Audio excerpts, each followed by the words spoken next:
very strange Saturday.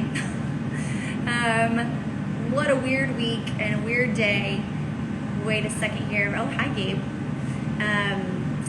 Welcome. Yeah, it's a real strange time in Oregon and on the West Coast in general. The restaurant is not open today. I'm all alone in here because of this awful smoke. We were closed yesterday as well. We just didn't want any of our team having to come out in this and delivery drivers having to breathe this air in. I mean, I would show you what it looks like, but I'm sure you all know what it looks like because you're all in Portland right now. We're in the Portland area. So I hope everyone is hanging in there. Man, I mean, just one of a many series of unexpected obstacles this year. You know, every time we reopen after some unexpected closure, like first for the pandemic, then for the riots or the protests, and then because half of our staff got COVID, and we think we're always finally over the hill and things are going to get back to normal, and now we're closing for wildfires. So, you know, we are taking bets on what's going to be the next obstacle. Our money is on the murder hornets because they haven't played a real pivotal role in 2020 yet, or hordes of locusts. Those are starting to make a comeback, we've heard. So if you want to put money in the game, just let us know. So yeah, at least and I thought about calling today off, honestly. Aliens are next up. That's a definite possibility. This is, I guess, also the second or third time that I'm like, should I cancel the wine tasting? But the original reason we started this is as a distraction or as a diversion. Thank you, Andrew. From just an escape from all of this craziness of this year. So for an hour, we can not think about what's going on right here and think about the history and culture and wine from somewhere else in the world. So I hope it's still a fun day. And I hope everyone was able to get the wine. I handed off some wine this morning, and I'm sorry that the fact that we were closed yesterday meant that a couple of people from the wine club still couldn't pick up their bottles. So I'm just sorry in general. It's a weird time. Plan another fancy dinner so we can get some rain. I really like that attitude. I will plan another massive event to get rained out that I can stress out about for 2 days. Okay, I won't cancel it, I promise. So this week we're talking about Serbia, and we're really lucky. Again, we have Danch and Granger on. They are the importers of these awesome Eastern European wines. They also import the Slovenian wines that we tasted like a month or so ago. And it sort of makes me a little nervous because they're regions that I don't know that much about and require a lot of studying on my part. So if I misquote anything, please correct me, but thank you for being on here today. We're talking about Serbia today, and to be honest, these are the first Serbian wines I have ever tasted. And we'll talk it'll be sort of evident as to why that is, because even more so than the average Eastern European region, they had about 100 years of really rough going. And that sort of gets in the way of winemaking when you're embroiled in constant conflict and war and just crazy stuff is happening. Winemaking can sort of take a back seat. Yes, Noma, it is a really good day for an indoor wine tasting. And I hope it's light enough. It's normally light enough in here, but the sun is so fragmented that I hope you guys can see me. Also, quick note before we dive in, I was trying to set it up for today, but as of next week, I should be able to set it up. I'm going to start live streaming these in addition to Instagram, also on YouTube, because I know a lot of you watch them together, and it's hard to put this on a proper screen or watch them after the fact, and maybe don't want to have your phone leaned up vertical. So they're going to be on YouTube as well, and we're going to upload all of the old videos onto YouTube, and so you'll have the option to watch them on Instagram or YouTube. So I'll put a link to that once I get it finally set up, but that should be happening as of next week too. So Serbia, in case anyone needs a little refresher, I've printed out a map, and I know this isn't a fully functional, this is actually a it'll come into play more when we talk about the history of Serbia. But this is the Adriatic Sea. This is Italy. I know it's backwards on here, but Serbia is this central region right here. Albania, Greece is down south. You know, the Mediterranean is obviously all down here. Down this way is Turkey. Then we get into the Middle East. So Serbia is the easternmost region that we will have covered. Obviously, we talked about Slovenia a couple weeks ago, but Slovenia is basically butted up right against Italy. We've also talked about Hungary, which is up here. But again, Serbia is moving further south down in the Balkans and a little bit further east as well. So I'm going to try and quickly sum up some Serbian history. I know with the history, I try not to get too dry, and I try to just kind of give you the bullet points because there's a lot to cover. But like a lot of the European regions we've talked about, you know, there's some of the big players. The Greeks were sort of the first ones in there. We have the Greeks, the Romans, the Byzantines, the Ottomans, the Habsburgs. So basically, the Greeks were the first ones to introduce viticulture around 500 BC. They brought the vines, Vitis vinifera, up from Greece and started fermenting it. Up until that time, the people in the region had been drinking fermented grain, so basically beer focused. And we have archaeological evidence showing shards of amphora from specific Greek regions in what is now Serbia. Then the Romans came in, and there was actually a 200-year sort of pause in wine production in the Balkans, which I hadn't come across in the other regions we've talked about. Surprisingly, apparently one of the Roman empires in the 1st century AD decreed that the only wine produced for the Roman Empire had to be produced in Italy, or in the Italian peninsula. So it meant that for almost 200 years, other regions in the Roman Empire couldn't technically make wine. Now, maybe they enforced this a little more strongly in Serbia because it was more central to the empire. I'm not really sure. Nevertheless, it caused a bit of a pause in wine production. And then a Roman emperor that we've all heard of, Marcus Aurelius, came along. And he was actually born in what is now Serbia, even though at that time it was part of the Roman Empire. And he was like, no, we definitely need to be able to make wine here. So he was responsible for sort of restarting wine production in the Serbian territories. And that started sort of this first golden age of winemaking in the region. And shortly afterwards, the Roman Empire fell and the Byzantine Empire came into play. And the Byzantines basically gave the Serbian people their land for the first time. So up until that time, it had been, you know, kind of tribes of Celts, or then it was generally Romans. But the Serbian people were at that point nomadic, and they were sort of raiders along the Danube River, from what I understand. And I think they had a reputation for being pretty tough.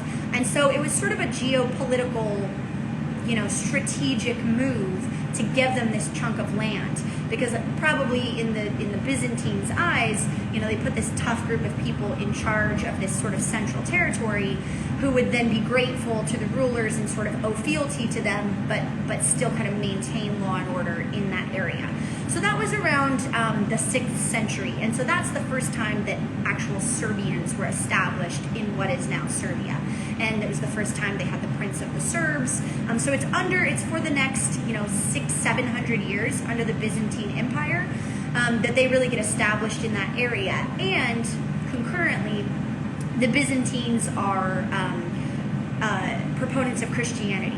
So we know from a lot of wine history at this point that when the Christianity comes into a region, that means monasteries, which means monks, which means wine. If I had an extra 10 years on my hand, I would write a book about like the relationship between monasteries and Christianity and wine, because it's really fascinating. But so, as is the case with many other European regions, the monks sort of are responsible for cultivating this wine culture, and like I said, it was sort of a golden age.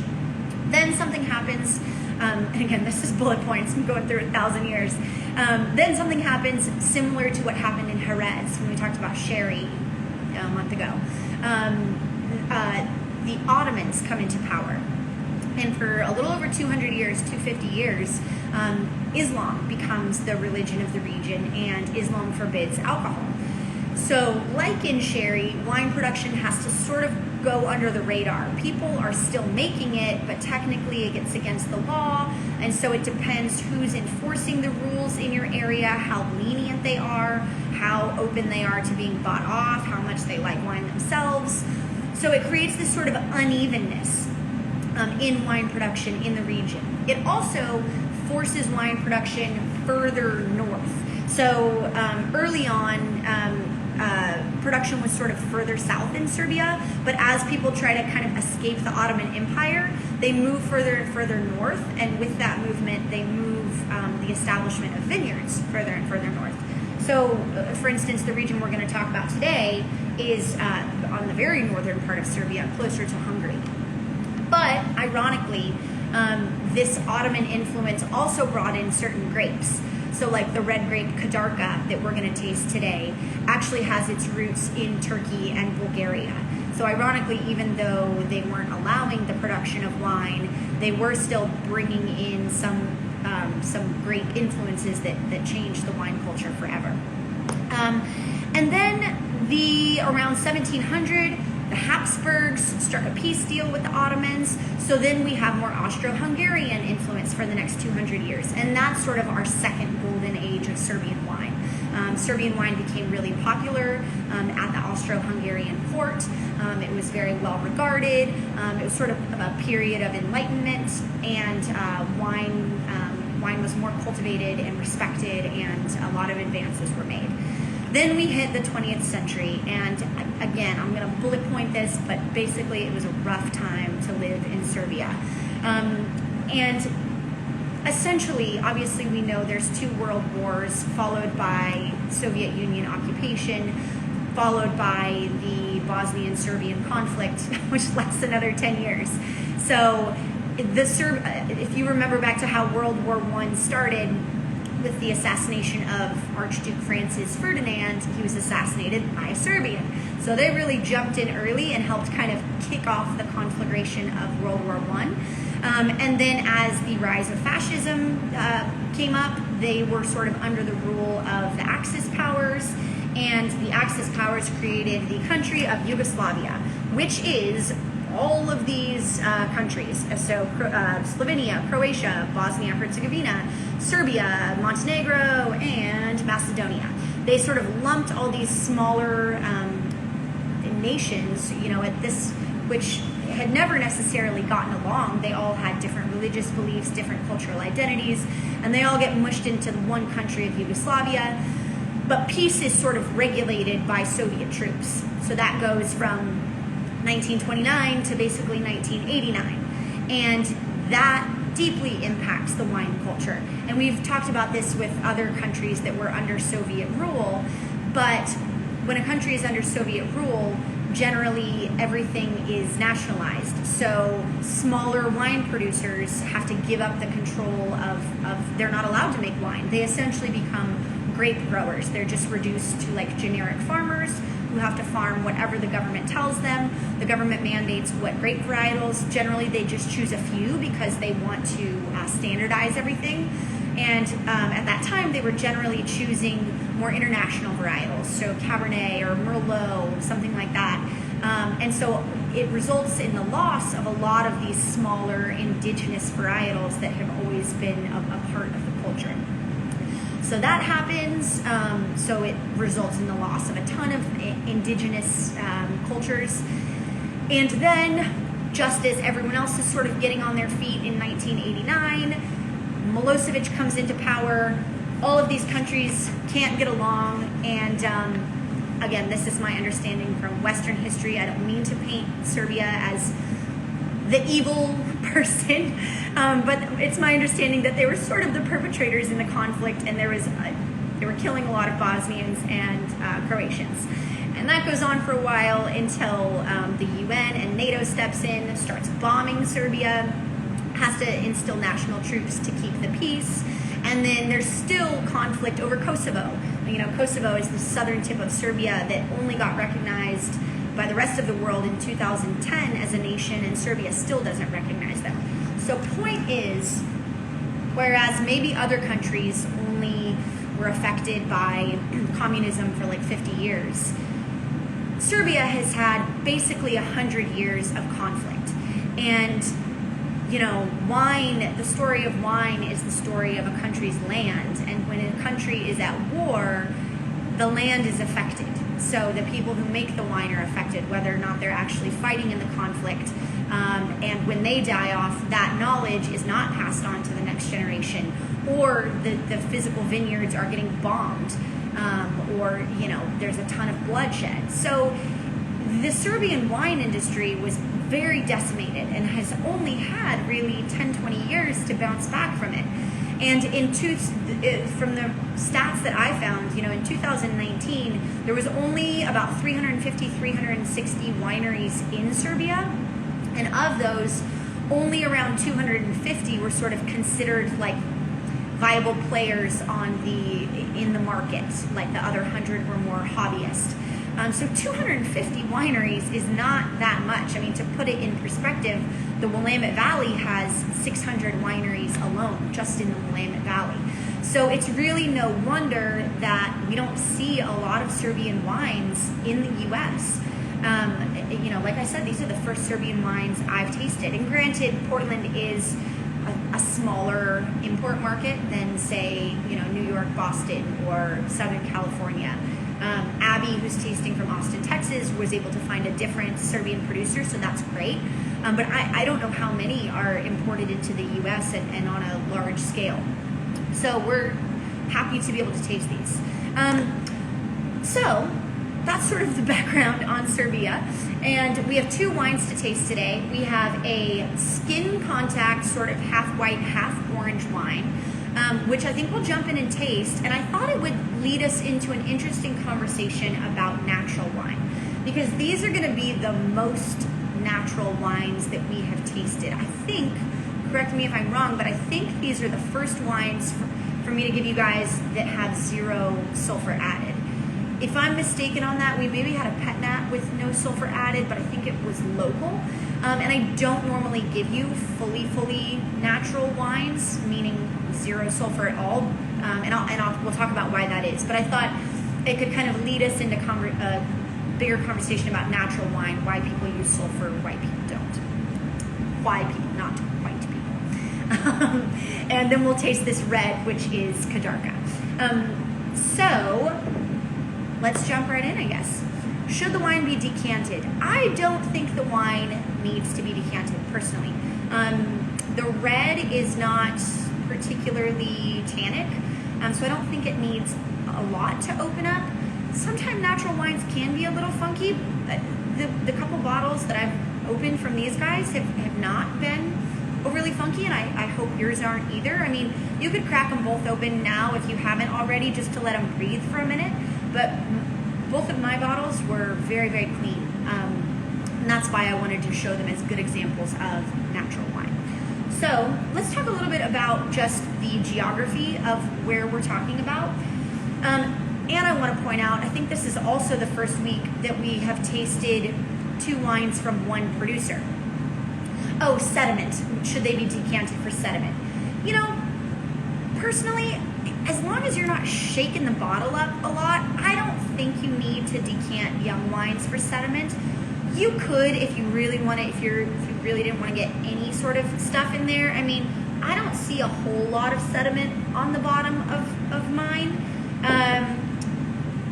Unless you've just flipped them upside down a bunch, then there shouldn't be a lot of loose sediment. I think just pour carefully. It's really with older wines, when a wine has become, you know, has aged to like 20 years and there's a lot of sediment at the bottom. Even then, if you just pour carefully and slowly, it shouldn't be a big deal, but you can decant it just to be safe. Great questions. So let's quickly talk about one more map to show you. This is a zoomed in map of Serbia. And like I said, the region that we are going to talk about is right at the north here. So it's actually very similar to Hungary. If you remember when we tasted Hungary kind of goes out like this. And Tokaj is up here, but there's this small region down at the bottom called, oh God, I've already forgotten what it's called. skip the fact that I said that. But it has a lot of similarities with Sabodka, which is the region we're talking about here. So Sabodka, the way I'm remembering this is I just finally watched The Wire. Has anyone watched The Wire? Frank Sabodka. So Sabodka is in northern Serbia, and this whole area used to be the Pannonian Sea, or the Carpathian Basin. So sort of the Carpathian Mountains went to the northeast, and then that whole central area was the Pannonian Sea. And so the soils are fossilized, marine sediment and shells and stuff like that. A lot of it has turned into sand, so there's these very sandy, sedimentary soils, which, as we know, make for great kind of mineral-driven wines. The climate, they're landlocked, Serbia, and they're like 300 miles from the Adriatic Sea, so they're not necessarily close enough to have a lot of oceanic influence. So they're a pretty true continental climate. And from continental climates, we know they have pretty cold winters and pretty warm, temperate summers, more extreme conditions, whereas closer to the ocean, you get a little bit more moderate temperatures. So true continental, not necessarily any high geographical, any high vineyards, and then you get these sedimentary, sandy soils. You do get some influence from the Danube River, so it's not printed on here, but this is Hungary. So the Danube River separates the Hungarian and Serbian border, and then it comes down, and then it cuts right through the center, goes through Belgrade, and like up the other side. So, and there's other rivers here in the region too. So you do get a good amount of humidity, and actually they experience some botrytis with the grapes they grow in Sabodka, so that can have an influence in the winemaking. So let's jump in and taste the white or the orange. So the grape on here, and they've got these beautiful labels, the grape on here is called Kovidinka. And Dan Granger, chime in if you can correct me on this, but there's not a whole lot of information on Kovidinka out there. I found one source that said that Kovidinka, which is sometimes known as Dinka, yeah, it does look like the sky outside. I was like, oh, this is actually very fitting for the tasting today. But I found one source saying that Kovidinka is synonymous with Traminer or Gewürztraminer. I have a feeling they're not the exact same varietal, but maybe they're related in some way. I mean, unless this is just a very different rendition, it doesn't give me a lot of Gewürztraminer clues, but I could be wrong. And it definitely doesn't taste anything like the Gewürztraminer we tasted from Alsace a couple weeks ago, as we'll see. So let's hold it up and look at the color. It's like a light orange color. It's like a dark golden. I didn't even think about that. Kyle said, I managed to find a COVID wine. Yeah, I found a COVID wine that is orange like the fires. There's nothing more fitting we could be drinking right now. Oh, Lord. Okay, so let's check out the color. Oh, good. So, yeah, Abby found a Traminer, and so I told her to drink that because I thought there might be some similarities. She's tasting a Traminer, and it looks similar. Mine might have a little more orange. Cool. Yeah, so skin contact is a traditional way to make wine in the region. We'll talk about why that is. But tell me what you guys are noticing about the color, about the legs. You can never really see the legs well, but they're moving pretty quickly on mine. And I would say, again, it's sort of a hazy, light orange, dark golden color. And that haziness usually tells us that it's unfined and unfiltered, that there's still some suspension of particles and sediment in the wine itself. Let's smell it. Tell me what you guys are smelling. Wines like this can be very divisive, so if you're not crazy about it, be honest. That's why it's fun to taste wines of different styles, and especially natural wines. I think a lot of people are like, oh, I love natural wines, but they haven't actually drank a lot of natural wines. But I think these are really great examples of them. Definitely some fine sediment and haze, fast legs, low alcohol. Yep, Noma, you are spot on. So this is only 10.1% alcohol, which tells us it's a fairly cool climate. Yeah, and they probably are also picking fairly early for acidity for the style of wine that they're making. But yes, 10% alcohol. It's not It's not very high. My brother says it smells like a wild open fermentation ale. Yeah, sour beer, totally. So often when people are like, what does orange wine taste like? You know, a wine like this is sort of typical for a natural orange wine, a wine that has 0 sulfur added to it, because you can kind of taste the fermentation. And I will tell people sour beer, kombucha, dry cider. If anyone has had Spanish cider, this reminds me a lot of that. Noma says 10.1%. Why waste the calories? Apricot, acetone nose, kind of funky. Yeah, there's definitely a little bit of funkiness here. Lemon tasting, ancient wine in appearance. Yep. Yeah, you get a little bit of that funkiness. You definitely get that kind of fermenty thing. I get a little bit of like ginger, peach. Like I drink a lot of ginger kombucha, and it reminds me of this a lot. Wendy's jumping into the tasting. All right, let's join her. Let's taste it.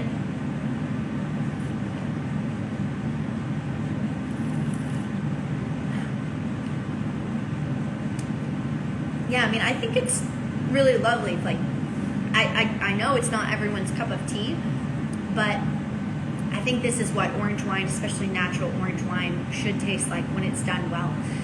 I do get a little bit of that kind of like honeyed, like spices in there, like orange peel, again, ginger, maybe even like a chamomile-y sort of thing, clementines and minerals.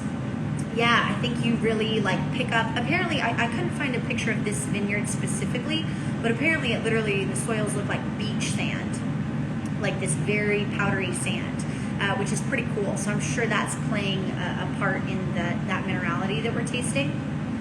Has anyone ever drank Spanish dry cider, like sidra, that they drink out of the porrons? This reminds me a lot of that. I mean, obviously this doesn't have any fizziness. Oh good, here they're jumping in. Okay, Kovidinka is its own grape. No clear parents or sibling relationships to grapes in the West. Hungarians say it tastes like spiced apple cider and salty spa water. I love that. Okay, cool. That's really great to know. Because yeah, someone said it was the same as Gewürztraminer, and I was like, this doesn't taste a lot like Gewürztraminer to me. For one thing, the body is a lot lighter. It's not nearly as aromatic. It doesn't have that kind of syrupy quality that Gewürztraminer can sometimes develop. So that's really good to know. Then, fantastic. We're tasting a totally unique grape varietal on its own. Similar to the taste of some Basque ciders. Yes, exactly. That's what I was trying to describe. By Spanish, I meant Basque. Definitely get the cider taste. And again, at low alcohol, you could kind of almost treat this like a cider. Personally, I like these kind of funky fermenty flavors, and I think they're really fun to pair food with. You know, they tend to pair with anything funky or fermenty on its own. So if you think of anything pickled or fermented, kimchi, capers, pickles, sauerkraut, you know, often also they'll go well with like curries, Thai curry or Indian curry, like those really spice-driven, kind of like packed with flavor sorts of dishes. Sour to start, finishes with almost something medicinal, or maybe that's the mineral taste. Yeah, I could see that. I mean, you know, sometimes when I think medicinal, I think like minty, like eucalyptus, and I could see that in here. But I do get, I mean, salty spa water. This has a lot of like brininess to me. Almost like that iodine, sea salt, like pickle juice, like that kind of briny thing. Kvapi, I don't know what kvapi is. Kvapi and sour cream, is that sort of like some kind of Russian or Ukrainian dish? You have to fill me in, take a picture and tag it.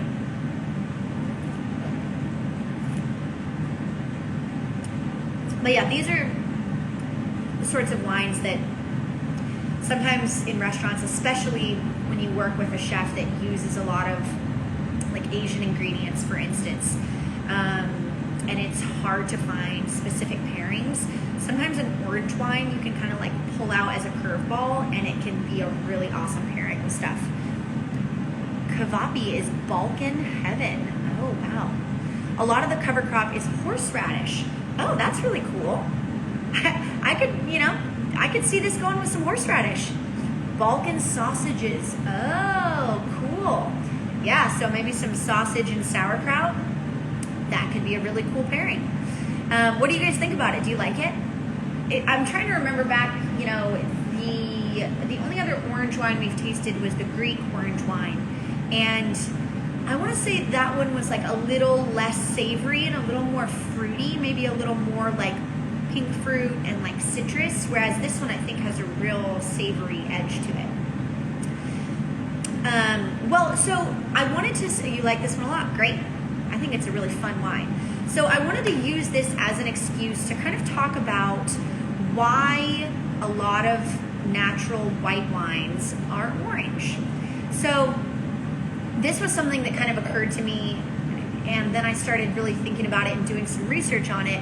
Oh good, let me see what you guys say. I love the wine I got, very refreshing. We like this one more than the other orange wine we had earlier in the summer. Great, that's awesome. It grows on me. We're having ciabatta now with, see, I don't even know what half these dishes are. It's growing on me. Yeah, I would challenge you guys to experiment with the rest of this bottle and like open your fridge and find something fermented or pickled and try this with it, because it's normally a lot of natural wines that have this kind of like residual fermenty funky thing go really well with those. Two brothers, let's see, do the tannins, oh yes, okay, so Sarah, that is the perfect question. You answered it right there. So why are a lot of natural white wines made with skin contact?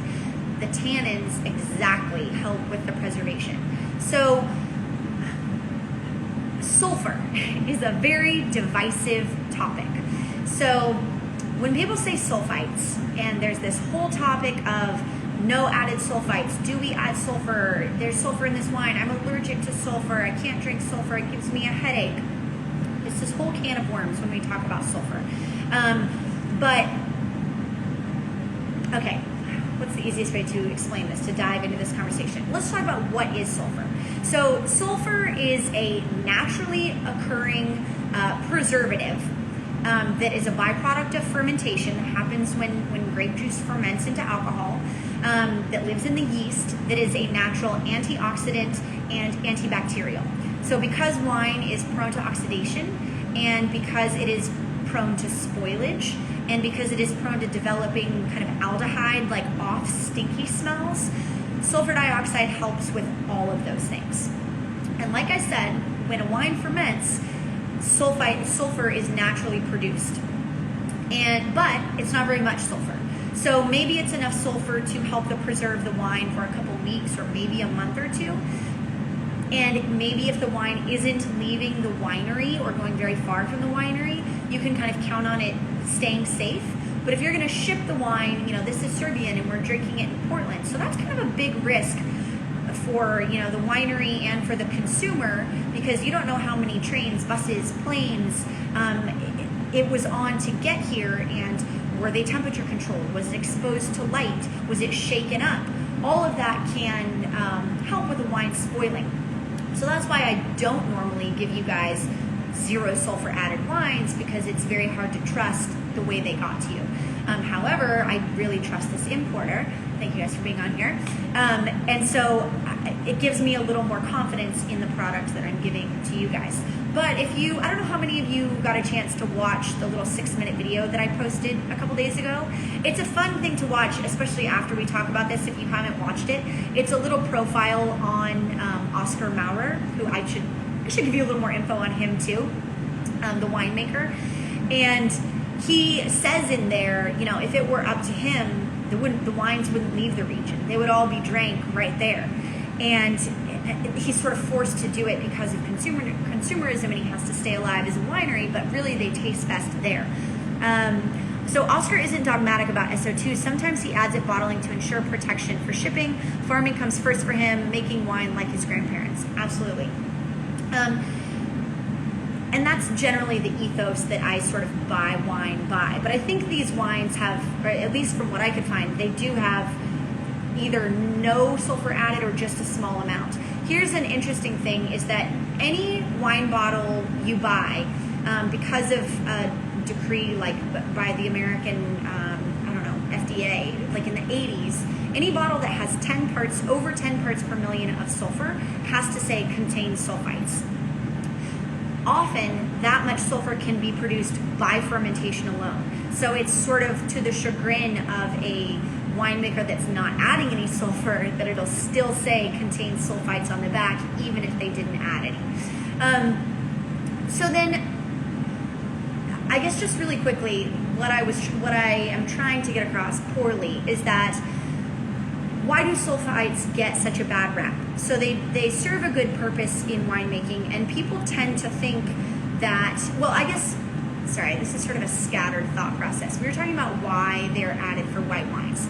So in the skins of grapes, there are tannins, and the tannins are also a natural preservative. They don't necessarily contain extra sulfites, but they are a natural antioxidant. So white wines often sometimes have more sulfur added to them than red wines because they don't have as much naturally occurring preservatives because they don't have skin contact. Let me see if I can clarify that. So with a red wine, because it sits on the skins, it has more naturally occurring preservatives, so you need to add less sulfur. With a white wine, because the juice is pushed straight off the skins, you have to add more sulfur because you're not getting that added protection that comes from the tannins. So that's why, in order to make white wines that last longer and are a little more shelf stable, a lot of natural winemakers will rely on skin contact to give it that little bit of preservative.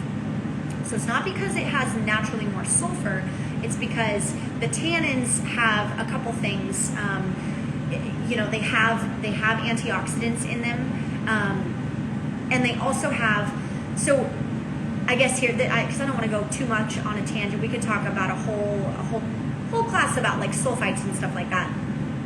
But then why do people think that sulfites give them headaches? Because just to put it in perspective, for instance, yes, Noma, so I am saying that white wines often do have more sulfites. And if you look at like the EU limitations, and it's a really confusing topic and there's a lot of misinformation out there, but from what I know with like the most up-to-date scientific knowledge, white wines often do have more added SO2 than red wines do. And actually the maximum in the EU is 210 parts per million of sulfur for white wine and only 160 parts per million for red wine. So actually, people think that red wines have more sulfur and that's what gives them headaches, but it's not the sulfur that's giving them headaches. So what then is getting people headaches? It's also compounds that live in the skins. So it has to do with the skin contact rather than the sulfur. The two things that live in the skins that give people headaches are tyramines, and histamines. So tyramine or tyramine is an amino acid that lives in the skins that people actually sometimes do have a difficult time breaking down. And then histamines are what makes us sometimes break out. Like sometimes if I drink too much red wine, I'll get sort of a rash. And it's because there's histamines that your body reads the same way as it does like pollen or dust. And it creates like a hive or a rash or mucus to try and get rid of it. So I hope that wasn't too much of a deviation, but I think it's really interesting because yes, some people are like, oh, it's the sulfur, and it sounds like sulfur, people claim they have a sulfite sensitivity, which is a lot like people saying they have a gluten sensitivity. You know, when there's so many people went gluten-free, but actually less than like 1% of people are actually celiac. It's the same thing with sulfites. Less than 1% of the population has an actual sensitivity to sulfites. Is it titrates? I don't know. I don't even know what titrates are. I didn't know what tyramines or exactly histamines were until I started doing this research. That could play a part, but I don't know exactly what those are. Tyramines and histamines were the two things that I found that scientists really think are what give you headaches, because tyramines are an amino acid that some people don't have a proper enzyme to break down. So it can like constrict the blood flow and make you feel like you have a headache. And then the rash thing is because of the presence of histamines also in the skins.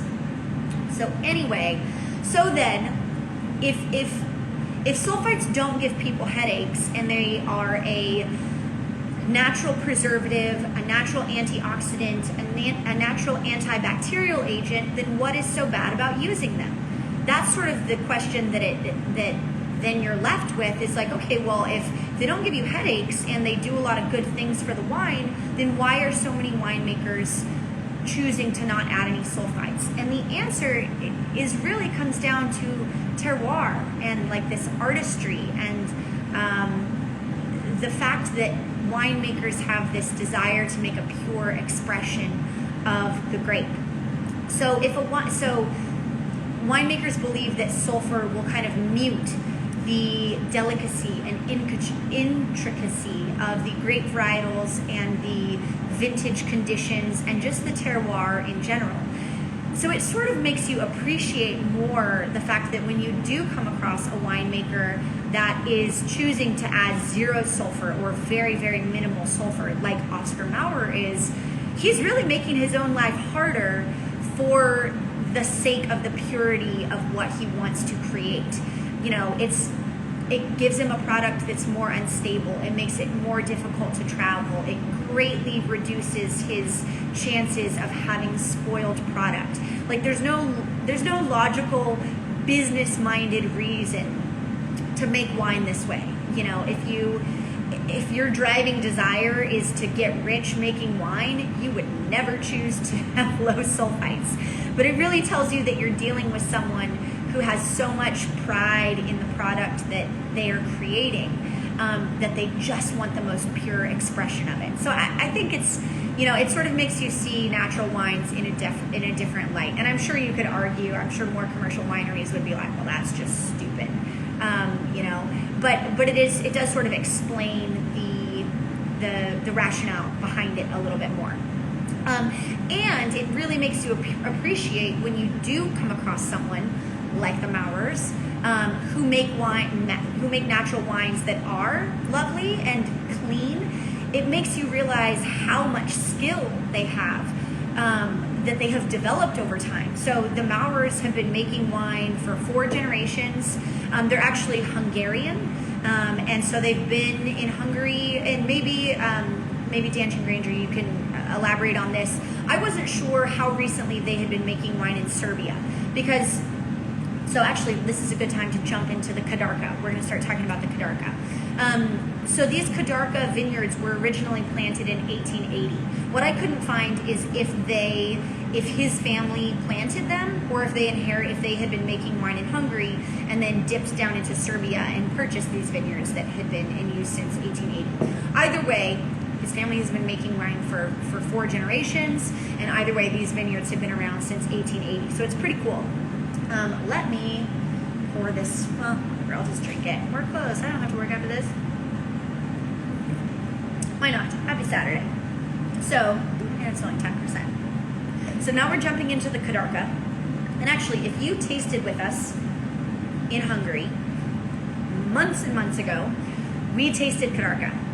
And I didn't even realize that until I got down to it when I was arranging this month. I was like, oh, this is actually the second time we've tasted Kadarka. So Kadarka is sort of this region's answer to Pinot Noir, some people will say. And it made up 60% of the red plantings in Serbia up until the rise of communism. And after communism fell, it made up only 1% of plantings. So there's been a real movement to replant it. And it's sometimes, you know, I think it just hasn't been grown or developed all that much. But B, you know, it's a light-bodied red, and from what I can tell, the only 2 expressions of it I've tried are this one and the Hungarian one. Let me see what they say right here. Okay, so a mixture, talking about the Maurers and their property, a mixture of family vineyards and the redistribution of land complicated after communism. This area was Hungary prior to the Trianon Treaty after World War I. Oh, interesting. Okay, cool. So his family is Hungarian. This has been their land, and it is now Serbia. Okay, gotcha. That makes total sense. Thank you for clarifying. And that's, you know, I think, which country, I guess it was Slovenia we were talking about, where, you know, someone who's 100 would have had like 4 different passports in their lifetime because of the amount of times that property had changed hands and territories had been redrawn during the last 100 years. So yeah, there you go. So this region does have a lot of similarities to the southern part of Hungary. Soldiers drank this Kadarka from these same vines during World War I. Oh, how cool. That's awesome. And it sounds like the Maurer family and a couple other small producers are sort of responsible for bringing Kadarka back to life and rehabilitating it, because it was almost, you know, it almost went extinct, as did a lot of these other indigenous varietals during this period of communism and beyond, where the wine industry just really suffered. So Kadarka, like I said, it has some similarities to Pinot Noir, if you remember back to Hungary. And I think some people could accuse it of just ending up being like a boring, light-bodied red wine. But that's probably why, you know, some of these natural winemakers really want to not add anything into it, because they want you to taste the intricacies of this specific terroir from which it came. So again, I think this is a really lovely expression of a natural red, but let's taste it and tell me what you guys think. So in terms of color and legs, I don't know how you can tell with the light, but it's a pretty light-bodied red. You know, you can basically see through it. I can sort of read my page through it. If I was just looking at it, I would probably think, oh, Pinot Noir, Nebbiolo. But it's very light in body. What do you guys notice about the color? Such a pretty color. Reminds me of Cab Franc. Yeah, I could see that. I mean, the only thing, I guess it depends on how the Cab Franc is made. Generally, Cab Franc for me is like a little darker in pigment, like a little more purpley, and sometimes can be a fuller bodied one. But you're right, there are some light Cab Francs out in the world. Looks like a Nebbiolo. Yeah, Erica, I would agree with you on that, because it has, and Andrew, you're right, it has this kind of brick color. So it has this kind of ruby core to it, but there's a real kind of like brick hue. I would say between brick and ruby, there's a little bit of like oranginess in it, which lots of variation in color. Kyle, yeah, you're right. It's really pretty. And if I was just glancing at this and I saw the color, you could guess, oh, it's kind of orangey. Maybe it has some age. But then you look at the rim variation, and remember, that's one of the big ways we can tell age is how much difference is there between the edge of the rim as you move to the center of the wine. And the color is pretty consistent right out to the rim. So that probably means it's on the younger side. So that color probably just comes from the varietal itself. And that's consistent from what I remember with the Hungarian one as well. What about the legs? And I'm trying to move quickly just because I talked so much about sulfites. But my legs are moving pretty quickly as well. Oh, Abby says she couldn't get one, but she did get a Pinot Noir from Serbia. There you go. And she says it's also very brick colored. I wonder, you know, I don't have a good answer for that. I wonder if that has something to do with the soils or just the fact that it's a cold climate. I mean, clearly the climate is pretty cool, because this alcohol percentage is 11.4% and the orange was 10.1. So these grapes are not getting super ripe. So let's smell it and tell me what you guys are smelling. Tina, I don't know if that's you taking off or saying hello, but if you're taking off, thank you for joining. It was 2016, so I was a little older. Okay, that can make sense too. That could definitely make sense. This is 2019, I believe. I think so. I looked at this beforehand. Yeah, it is 2019. So a little bit light legs, fast moving, a floral nose. Yeah, I do get a little bit of that like rose petal. And I also get some kind of savory notes. Funkier smell than the orange to me. Yeah, and I opened mine about an hour and a half ago because I wanted to see if there was some funkiness that needed to blow off. I'm not sure how long ago you opened yours. Mine's a little less funky than when I first opened it. Oxidative winemaking. Oh, okay, that makes sense. Oxidative winemaking adds the brickish color. Also, it's a thin-skinned grape varietal.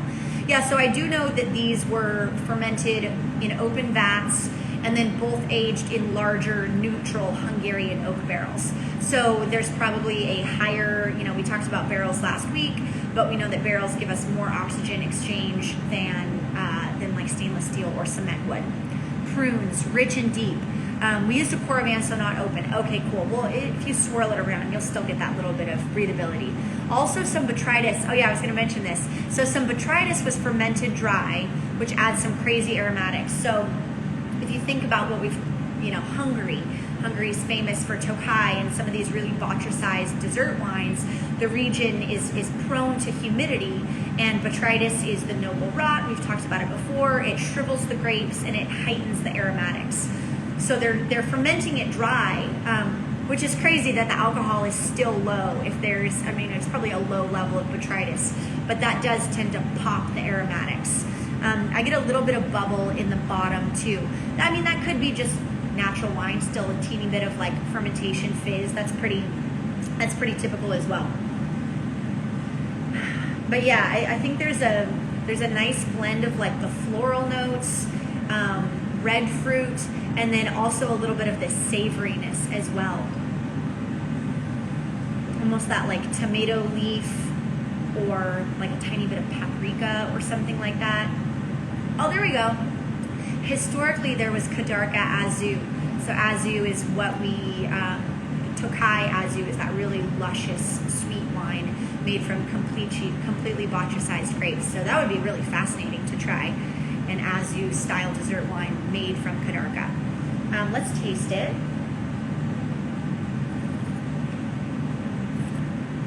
I need you guys on all my tastings so you can just give me little fun facts along the way. Yeah, it's a very refreshing red wine for sure. Light-bodied, really crisp, acidity. Again, this kind of nice mix of like floral and tartness. I was going to say ketchup, but that sounded dumb. Well, if you remember back the first time we tasted Kadarka, I think Abby did say ketchup. Tomato leaf just sounds fancier. High acid, absolutely. Absolutely. It's a light, pretty red. And again, I would say these wines are food wines. They have a lot of acidity in them. What would you guys think to pair with this? I remember that now. The ketchup tasting note.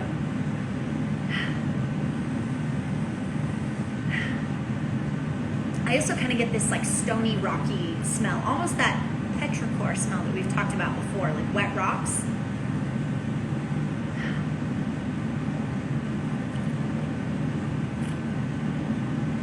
Nilma, yes, I would serve it a little bit chilled.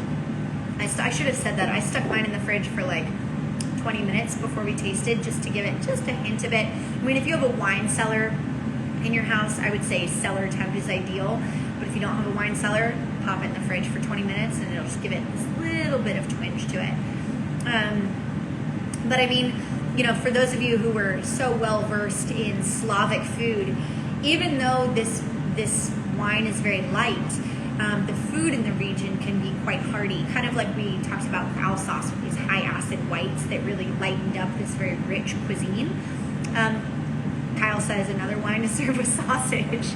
If you think about, Gabe, do you have any ideas if you're still on here? Gabe was just in Eastern Europe right before COVID and ate his way around for a month. But from what I know, the food is hearty and there's a lot of meats and cured meats. And like crazy organ meats. It's very meat focused. And if there are vegetables, they're generally cooked and like served in pastry or something like that. In Hungary, they have a classic fish stew that's like a spicy red broth with all crazy parts of fish and seafood that I was there with him in February and we ate some fish brains and some crazy stuff, but this is the sort of wine that you pair with it. Goulash. Goulash would be another great pairing with this kind of a wine. Let's see. I didn't realize we were already 6 minutes from the end. Any other thoughts? I'm trying to think if I forgot to tell you anything about the producers. If you didn't get a chance to watch that video and have 6 minutes after this, I would go check it out. It's really cool to get a visual for the vineyards.